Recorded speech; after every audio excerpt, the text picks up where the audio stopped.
Un abrazo, yo soy Beto Vargas, soy creyente, soy católico, soy papá y me siento profundamente amado por Jesús de Nazaret, profundamente amado por el Padre y profundamente inspirado por el Espíritu. No más que ninguna otra persona en el planeta, simplemente intento ser consciente e intento darme cuenta de ese amor que intenta sobrecogernos todo el tiempo y rodearnos todo el tiempo, del cual es imposible sustraernos, aunque en muchos momentos nosotros mismos nos bloqueemos y cerremos los ojos creyendo que todo en realidad está perdido, que todo es una tragedia. Soy creyente y como creyente, cosas como las que están sucediendo en este instante me las planteo desde donde tengo los pies y desde donde tengo las raíces echadas del corazón, que es la fe y que es particularmente la fe en Yahvé, el Dios de Israel, la fe en Jesús de Nazaret, tal como nos la han transmitido no solamente la palabra de Dios, los evangelios, sino todas las personas que han hecho una búsqueda sincera y honesta de lo que esa palabra, esos evangelios significan para las personas concretas en momentos muy concretos de la vida. Por eso en todos estos días de todo el caos que ha generado y toda la incertidumbre que genera esta situación de la pandemia del coronavirus, pues aparecen muchas preguntas que yo creo que ya va siendo hora de que alguien se las plantee seriamente y empiece a darnos un tipo de respuestas distintas, porque el discurso común y corriente muchas veces dentro de los ambientes católicos tiene que ver con un Dios en el que queda muy difícil, digamos, creer o aceptarlo así como si nada en momentos como este, ¿no? Eh, Discursos como cierta concepción de lo que significa la omnipotencia de Dios, pero entonces, ¿qué significa que, digámoslo entre comillas, permita cosas como esta? ¿O que quiere probar en aquellos que sí pueden recuperarse y aquellos que no? Y siempre hay como una tentación de mirar la vida como una justificación de las cosas que se nos afirmaron de alguna manera y que pareciera que son inamovibles. Eso que en algunas corrientes de la tradición de la iglesia llaman la ortodoxia, ¿verdad? Una ortodoxia que nunca antes había demostrado tanto su inutilidad y nunca antes había demostrado tanto su fecha de vencimiento, ¿verdad? En la, en la bendición del Urbi et Orbi que hizo el Papa Francisco en la Plaza de San Pedro, hizo una declaración bien interesante que tiene que ver con todas las soberbias del mundo, pero por supuesto también aplica para la soberbia de la iglesia. La tempestad nos demostró todas las telarañas de fantasías y de ilusiones que habíamos construido y que jurábamos que eran seguridades y que no lo son de ninguna manera. Y en esa búsqueda de qué se puede estar diciendo, pues algunas cosas aparecen y aparecen además como un revelador de un discurso que es imposible seguir sosteniendo después de esta experiencia tan compleja que estamos viviendo y, y que pase lo que pase en el futuro y cualquiera que sea el resultado o el punto de llegada de este desierto tan complicado que estamos viviendo en plena cuaresma, quienes sean que tomen la bandera de la fe más adelante y quienes tengan la posibilidad de cantar con esperanza que hubo un después, yo creo que es importantísimo que miren hacia atrás y se den cuenta todo lo que en este instante está demostrando su ilusión, su decepción y, y la inutilidad de haber sostenido con tanta soberbia unas respuestas y unas justificaciones y unas verdades que suenan muy bien y que quedan muy bien en los papeles, pero que a la hora de la realidad resuelven muy poco en la existencia concreta de los seres humanos. En esas búsquedas les decía, dos cosas me llamaron muchísimo la atención, muchísimo. Una tenía que ver con la primera parte, el primer momento, que fue el momento de las primeras alertas y las primeras decisiones de los gobiernos locales, de los gobiernos nacionales en distintos lugares. Y tenía que ver entonces con las reuniones, con la posibilidad de reunirse, de congregarse, con la cantidad de gente que podía estar en un lugar. Y aparecen las primeras decisiones de no celebrar las Eucaristías con todo el templo abierto, con toda la gente, todas las preguntas sobre cuánta gente puede entrar, etcétera, hasta que llega el punto en el que se hacen únicamente celebraciones, digamos, presenciales, el sacerdote si hay alguna persona cerquita ahí, y el resto de la gente, pues, de manera virtual. Y eso plantea una serie de preguntas muy interesantes que tendremos que hacernos en el futuro y que vale la pena que empecemos a dejar esas preguntas como empezar a calar dentro de nosotros. Las primeras discusiones que aparecieron sobre esto fue la bendita discusión de la comunión. El mundo está sufriendo, la gente está viendo a sus seres queridos con el temor de una amenaza, y buena parte del pueblo católico está discutiendo si en la boca o en la mano. Y si lo pensamos un instante fuera de nuestro ambiente, es una discusión absolutamente innecesaria y llega a caer en lo ridículo, ¿sí? Porque si bien muchas personas pues lo consideran un tema súper esencial en su vida, hay una excesiva preocupación por los detalles de los accidentes y no por la sustancia del asunto.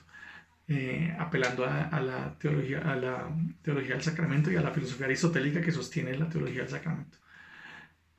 Pero básicamente la gran pregunta ¿es eso lo que tenemos que estar nosotros discutiendo y es eso lo que tendríamos que estar debatiendo en un momento como este? Es decir, nuestro mayor esfuerzo tiene que estar concentrado en debatir y en discutir ampliamente cómo vamos a celebrar nuestros ritos. Ese es el depósito de la iglesia para el mundo que está amenazado de muerte. No puede ser, simplemente no puede ser. El segundo momento fue entonces ya este momento de pasar completamente a la virtualidad, de ver la plaza de San Pedro completamente vacía, de empezar a ver las Eucaristías por streaming, de empezar a celebrar los rituales de otra manera. Y claro, y la gran pregunta de la comunión, y la gran pregunta de la comunión espiritual, y la pregunta por la confesión, y empiezan a aparecer respuestas alternativas, y empiezan a aparecer maneras de entender cosas que abren grietas a lo que creíamos que era inamovible, y que nos permiten preguntarnos cosas, nos permiten preguntarnos muchas cosas. Y por eso simplemente quiero plantear cuatro reflexiones cortitas sobre esas preguntas que nos atreveríamos a plantear. Un segundo momento tuvo que ver, y lo uso para introducir lo primero que quiero plantear, con ya en el momento de las cuarentenas, en el momento de los aislamientos masivos, en el momento en que todos tendríamos que decir me quedo en mi casa y no puedo asistir, no puedo reunirme, no puedo estar con los grupos, no puedo hacer mi apostolado como lo haría en cualquier momento, aparecen las preguntas, bueno, y entonces, ¿Dios qué? ¿Y esto por qué? ¿Y de qué manera? ¿Cómo así que tanta gente se está muriendo y pareciera que no hay respuesta? Y curioseando en páginas católicas me encontré con un artículo muy, muy, no sé, como desgastante, pero pues que es un reflejo clarísimo de lo que somos y lo que creemos, ¿no? Habla sobre la relación entre el castigo divino y el coronavirus, ¿verdad? Y se hacen una cantidad son, no sé, unas 7, 8 páginas de reflexiones sobre categorías teológicas, tomistas, sobre los tipos de voluntad de Dios, sobre los tipos de causa que Dios puede ejercer sobre alguna cosa, sobre por qué todo depende de su voluntad, pero todo puede no ser provocado directamente por Él, y todas las explicaciones y las categorías muy ordenadas, muy lógicas, que al final de terminar de leer pensaba, hay ancianos que están solos en sus casas, que están solos en los lugares, en los albergues de personas mayores, hay personas que no tienen casa en este instante, hay personas que viven del diario, hay personas que su trabajo quedó restringido en este tiempo y no tiene ningún tipo de ingreso, ¿qué clase de mente puede llegar a pensar que ese tipo de explicaciones nos resuelven algo, cualquier cosa, en categorías que han sido formuladas hace 6 siglos, 7 siglos, 8 siglos, 9 siglos? En épocas en las que el mundo no tenía ningún tipo de semejanza con lo que está sucediendo en este instante, ni con lo que somos en este instante.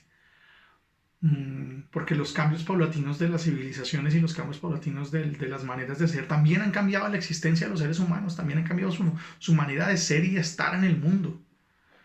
Y que alguien en la mitad de una pandemia y en la mitad del sufrimiento se tome 10 hojas para explicar las categorías tomistas de la voluntad de Dios, que no resuelven absolutamente nada de la esperanza y de la necesidad de impulso y de inspiración, me pareció una cosa completamente reveladora y totalmente diáfana de la fecha de vencimiento que pareciera estar poniéndole toda esta situación a una manera de pensar exclusiva y excluyente de ese sector que se ha arrogado para sí el tener la verdad exclusiva sobre Dios, y que yo voy a denominar en este instante la ortodoxia aquí en adelante. Así que mi gran pregunta es si no será la hora, por fin, del fin de la ortodoxia. Uno, porque nos plantea una idea de Dios que es muy inútil, que no resuelve la cotidianidad, que ni siquiera genera algún tipo de pertenencia y de apoyo real a las situaciones de la cotidianidad. ¿A mí qué me sirve un Dios que permita estas cosas?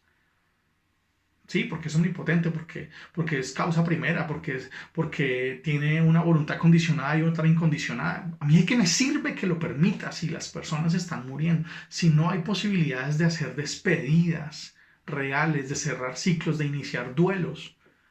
en medio de la pandemia. ¿Qué le sirve a las personas?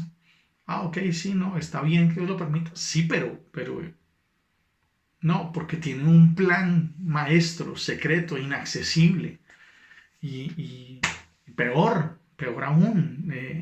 estamos hablando de un Dios que nos hace capaces de encontrar el modo de manipular los isótopos radioactivos para matarnos entre todos con bombas atómicas, pero no nos permite descifrar sus planes que involucran la muerte de una cantidad de personas, el dolor, la soledad, el aislamiento. No es posible creer en ese Dios. No es un Dios sutil. Y no se parece al Dios de la Escritura, no se parece al Dios de Israel, no se parece al papá de Jesús. En nada, en absolutamente nada. Este reflejo de alguien en quien podemos confiar, en quien podemos descansar, en quien podemos tener la certeza de que está con nosotros, de que nos acompaña. Si lo llevamos a la esencia de la materia y la forma y a todas las posibilidades de la causa y de sus voluntades en aquello que estudió la escolástica durante tanto tiempo, para un mundo en el 2020 que muy probablemente no le interesa, pero además al que no le puede resolver absolutamente nada. Esa idea de Dios que nos ha planteado la ortodoxia durante tanto tiempo está quedando muy vencida. Y por fortuna es una idea nada más. El rostro de Dios que brilla sobre la creación va a irrumpir y va a seguir rompiendo como lo ha hecho durante tanto tiempo con personas que se atreven a abrir su corazón a algo que es mucho más que una teoría, muy lógica y muy estructurada, pero teoría. Casi que una hipótesis, ni siquiera una teoría. Y sí, nuestro lenguaje dogmático está escrito en esas categorías y también será necesario revisarlo en algún punto, porque está evidenciando su vencimiento, está evidenciando que cae y necesita caer en desuso, porque los retos de la existencia no se permiten ser resueltos con este tipo de argumentaciones y este tipo de lucubraciones, porque está evidenciando completamente que entra en un desuso, en inutilidad total. Y de ahí se desprende entonces que tengamos una doctrina muy vencida, que si revisamos la fecha de vencimiento de ese paquete en el que viene nuestra doctrina, probablemente se haya vencido hace muchísimo tiempo. Probablemente esta cerrazón de buena parte de la teología que ha querido dejar de argumentar con el mundo, de debatir, de conversar con el mundo, y que sigue hablando en categorías en las que ni la historia del pensamiento, ni la filosofía, ni la ciencia hablan ya, pues nos muestra que va a ser difícil resolver ciertas preguntas que nos van a aparecer con el tiempo. Y ahí están sostenidas buena parte de nuestras afirmaciones y buena parte de nuestras maneras de ser y de estar en la iglesia. Una doctrina que tiene que volver a preguntarse muchas cosas, que tiene que encontrar nuevos lenguajes. Una doctrina que curiosamente ha sido muy fuerte y muy vehemente con las distintas búsquedas teológicas que ha habido en la humanidad, especialmente en América Latina y especialmente con la teología de los pobres. ¿Sí? Pero que a esos mismos pobres les ha permitido y les ha alimentado una cantidad de piedades que rozan completamente la superstición, simplemente porque eso les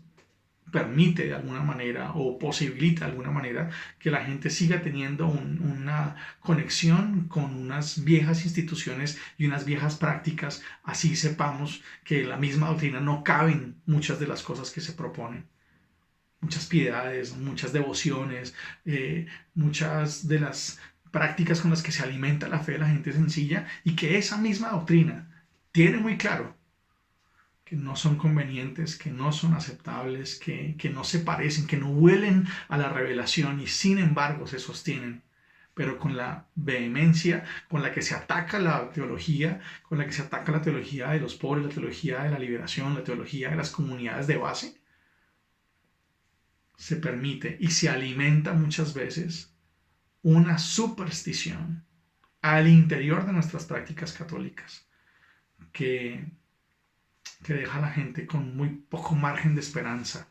porque su esperanza está puesta en cosas que no representan de ninguna manera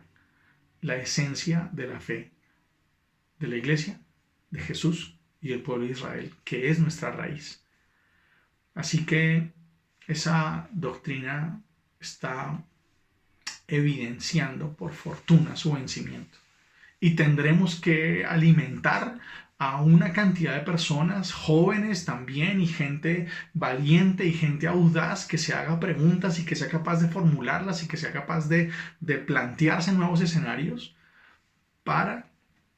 que respondamos a los retos, a los desafíos que la existencia concreta de los seres humanos de este momento y que las maneras de pensar y entender el mundo de este momento necesitan que la fe se permita empezar a responder.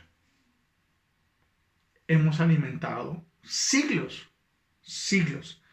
de anquilosamiento en prácticas que la tempestad, que esta tormenta nos está demostrando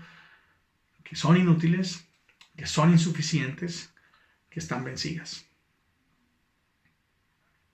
Una liturgia, tercera cosa, una liturgia que ha dejado de ser celebrativa en muchas partes, que impide además en muchos escenarios, y se ha impedido de muchas maneras, que toque la identidad de los pueblos, que toque la identidad de las comunidades. Recién salimos de Sínodo de la Amazonía, en el cual se vio nuevamente esa aguerrida defensa de los sectores más conservadores por su ortodoxia litúrgica, por su ortopraxis litúrgica, inflexibles, incapaces de reconocer que las herencias europeas y las herencias particulares de todos estos ritos latinos no tienen nada que ver con la identidad de los pueblos en otras partes del mundo, especialmente en América Latina, que no alcanzan a cumplir su propósito en medio de circunstancias que distan culturalmente infinito con lo que se propone en las rúbricas. Y ahora que no se puede celebrar, y ahora que estamos viéndola por pantalla, nos tienen que surgir muchas preguntas. Nos tienen que surgir muchas preguntas. ¿Por qué el ministro allá? ¿Por qué no el ministro aquí? ¿Por qué no el ministro es uno de nosotros en las casas, como al principio? Como en los momentos en los que las celebraciones eran tan caseras, tan familiares, tan comidas. Y, y por qué nos distanciamos tanto y por qué en este enorme tesoro que llamamos la tradición de la iglesia permitimos que esa misma tradición fuera extinguiendo la posibilidad de una permanente renovación frente a muchas cosas. Hoy se nos habla de la comunión espiritual, se nos habla de estar tranquilos porque no es posible y que, recuerden que en el catecismo solamente dice que una vez al año es obligatorio, eh, mientras que hemos propuesto y hemos promovido otras cosas durante todo el tiempo se han promovido otras cosas en muchos lugares, ¿sí? Y, y hemos convertido de alguna manera el ritualismo ese central de la misa, en una especie de ostiocentrismo rarísimo, lejos del cual es como imposible considerar la vida cotidiana, cuando el cuerpo de Cristo siempre ha estado en el cuerpo de los pobres y siempre ha estado en el cuerpo de los miserables y siempre ha estado en el cuerpo de los excluidos, inclusive de los excluidos de la liturgia. Así que es un tiempo para pensarlo, para permitirnos hacernos esas preguntas, para que el pueblo creyente se lo pregunte y para que el pueblo creyente le lance a su jerarquía esas preguntas, porque no puede ser que entonces en este instante lo que se supone que es el manantial y culmen de la experiencia de la vida en el Señor sea un privilegio exclusivo de los ministros ordenados. No es posible, porque no es posible que sigan evadiendo nuestras preguntas sobre el papel de la mujer, ¿sí? Porque no es posible que sigan negando a Junia o a Febe, la apóstol y diaconisa que aparecen en el Nuevo Testamento, por solo nombrar dos de las muchas mujeres que aparecen con papeles totalmente cruciales, como la Magdalena, por supuesto. Porque nos hemos acostumbrado a una cierta manera de cosas y hoy no hay mayor ministerio ordenado que el de las madres solteras que están contándoles a sus hijos desde el corazón cuál es la esperanza que tienen con la que van a salir de esta tragedia y con la que van a salir de esta dificultad. Y no va a haber fe distinta que la de esa cantidad de mujeres que han sostenido el mundo con su oración, a pesar de que el masculinismo, si no lo quieren llamar machismo, de buena parte de la institución eclesial haya estado ahí presente, siempre intentando opacar las grandes preguntas que nos tendríamos que hacer al respecto, porque simplemente dejamos que siglos de tradición nos distanciaran muchísimo de lo que fue la intuición original del cristianismo. Por eso la misma estructura funciona hoy en templos vacíos. La estructura jerárquica, la estructura de todos estos cargos, de todas estas organizaciones, ¿en dónde está funcionando? En templos en los que no puede ir nadie. Y entonces la iglesia, ¿en dónde está? Los grupos que también tienen a veces, copian esas estructuras todas jerárquicas, verticales, donde todo el mundo quiere ser más importante. ¿Y dónde está esa estructura hoy en día? No existe. Existen las llamadas, existen los vínculos horizontales, los hermanos que te van sosteniendo, los hermanos que te van guiando, los hermanos que te ayudan a hacerte preguntas y que se turnan el poder llenarse de pánico y el poder llenarse de esperanza. Una estructura que se está venciendo, una estructura que tiene que dar paso a algo nuevo, a algo distinto. Una estructura que no solamente nos ha dado el espantoso regalo de los abusos sexuales a los menores, porque la ha promovido, porque la ha provocado, porque la ha sostenido y la ha ocultado en muchos lugares del mundo, incluido este donde estoy hablando, Bogotá, Colombia, sino que es la misma estructura que de alguna manera alarga y sigue intentando sostener esto insostenible de una agrietada doctrina, de una envejecida liturgia, de una rancia y muy inútil idea de Dios, y por supuesto una ortodoxia que pronto tendrá que llegar a su fin. Serán nuevos pueblos y nuevas personas y nuevos creyentes los que logren retomar, claro, muchas de las cosas que están en estos siglos de fe, en estos siglos de comunión y de comunidad, en estos siglos de búsquedas, y que Dios lo permita, logren empezar a dejar atrás tantos siglos también de soberbia doctrinal, de orgullo litúrgico, de una altivez jerárquica presente todavía en muchos, no en todos, pero en muchos de los que hacen parte de ese clero que como casta nunca debió existir ni funcionar. Ojalá que al otro lado de esta situación de pandemia nos atrevamos a construir una iglesia distinta, con una fe muy nueva, muy renovada, con un acercamiento al Dios del Evangelio que es respuesta real para momentos como este, que es inspiración efectiva para encontrar fuerza para resistir en momentos como este. Y que sean muchos, muchísimos, como está pasando hoy en día, no solamente dentro del clero, sino muchas veces dentro del pueblo laico, ¿sí? Y muchísimas mujeres que sigan componiendo canciones y haciendo predicaciones y haciendo escritos y haciendo campañas y haciendo videos desde los cuales pueda inspirarle a otras personas la buena noticia de Jesús, que llega a momentos de dificultad como este a consolar, a inspirar, a dar fuerza y a llenarnos de una alegría inusitada con la cual vamos a poder también darle una mano a tanta gente que no encuentra de dónde agarrarse para resistir. Que el Señor nos permita encontrarnos también más allá de toda esta tormenta y que en su despertar, que es nuestra calma, encontremos la posibilidad de una nueva barca para un tiempo nuevo.